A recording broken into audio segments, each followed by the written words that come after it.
ईश्वर है या नहीं, इससे कोई प्रयोजन नहीं है। और ईश्वर हो तो, ईश्वर न हो तो वे जैसे हैं वैसे ही बने रहते हैं। ये बड़े मजे की बात है। एक आदमी मानता है कि ईश्वर है और एक आदमी मानता है कि ईश्वर नहीं, और दोनों की जिंदगी बराबर एक सी। कोई गाली दे तो उसे भी क्रोध आता है जो मानता है कि ईश्वर है, और उसे भी क्रोध आता है जो मानता है कि ईश्वर नहीं। बल्कि कई दफे तो ये देखा जाता है कि जो मानता है ईश्वर है उसे ज्यादा क्रोध आता है, क्योंकि जो मानता है कि ईश्वर नहीं है वो ज्यादा से ज्यादा क्या कर सकता है? आपका गाली दे सकता है, मार सकता है, हत्या कर सकता है। लेकिन जो मानता है ईश्वर है वो आपको नरक तक में सड़ा सकता है। उसके पास ज्यादा उपाय क्रोधित होने के।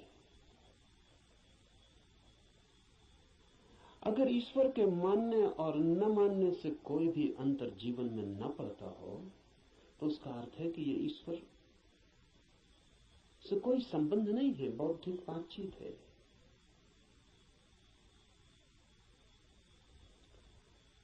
ऐसी जिज्ञासा हो तो आदमी दार्शनिक हो जाता है, चिंतन मनन करने लगता है, शास्त्र अध्ययन करने लगता है, बहुत सिद्धांत इकट्ठे कर लेता है, पक्ष में विपक्ष में सोच लेता है, वाद विवाद करता है, शास्त्रार्थ करता है, लेकिन जीता कभी नहीं।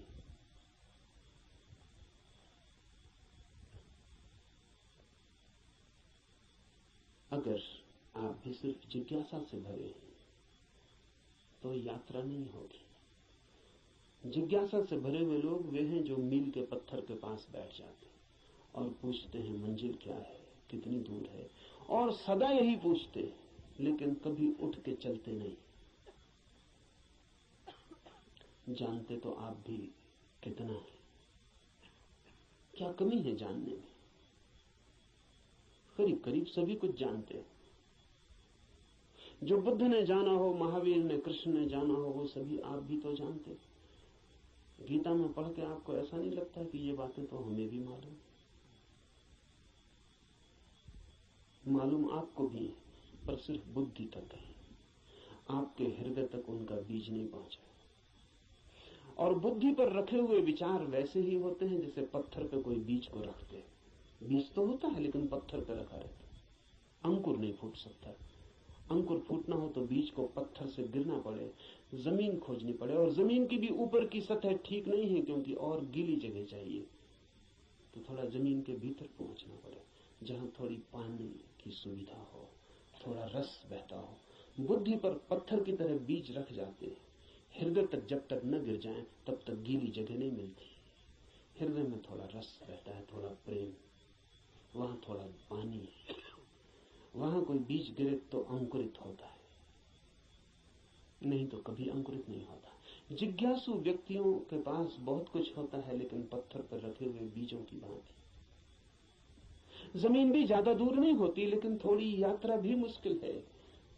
चलना बिल्कुल नहीं है तो पत्थर पर ही बीज रखा रह जाता है। इतनी यात्रा तो करनी ही पड़ेगी कि बीज पत्थर से नीचे गिरे, जमीन पर आए, जमीन में जगह खोजे, थोड़ी गीली भूमि को पाए, थोड़ा छिप जाए अंधेरे में। ध्यान रहे, जगत में जो भी जन्म पाता है वो गहन, मौन, एकांत, अंधेरे को चाहता है। बुद्धि में तो जितनी चीजें रखी हैं वो सब खुले प्रकाश में रखी हैं, वहां अंकुर नहीं होते। हृदय है, आपके भीतर गीली जमीन है छिपी हुई, वहां कुछ पैदा होता है।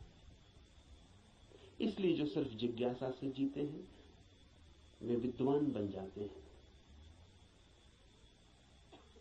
पंडित बन जाते हैं, ज्ञानी बन जाते हैं, लेकिन कुछ अंकुरित नहीं होता उनके भीतर। कोई नया जन्म, कोई नया जीवन, कोई नए फूल, कुछ भी नहीं। एक और जिससे संबंध है हमारा, एक और भी दिशा है खोज की, उसे हम कहते हैं मुमुक्षा। जानने की फिक्र नहीं है, जीने की फिक्र है। जानने की फिक्र नहीं है, होने की फिक्र है। ये सवाल नहीं है कि ईश्वर है, सवाल यह है कि क्या मैं ईश्वर हो सकता हूं। अगर ईश्वर हो भी और मैं ईश्वर न हो सकूं तो कोई सार नहीं है। सवाल ये नहीं है कि मोक्ष है, सवाल ये है कि क्या मैं भी मुक्त हो सकता हूं। अगर मैं मुक्त हो ही ना सकूं और मोक्ष हो भी कहीं तो क्या अर्थ है।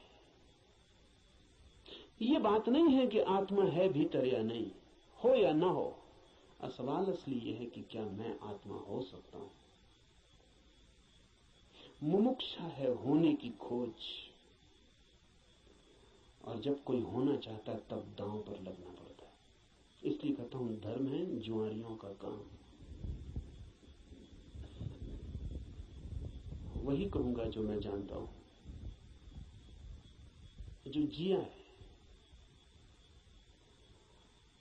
अगर आप तैयार हुए दांव पर लगाने को, तो जो मेरा अनुभव है वो आपका अनुभव भी बन सकता है। अनुभव किसी के नहीं होते, जो भी लेने को तैयार हो उसी के हो जाते हैं।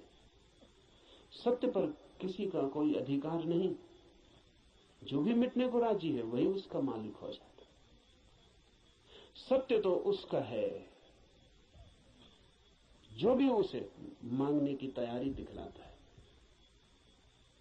जो भी अपने हृदय के द्वार खोलता है और उसे पुकारता है।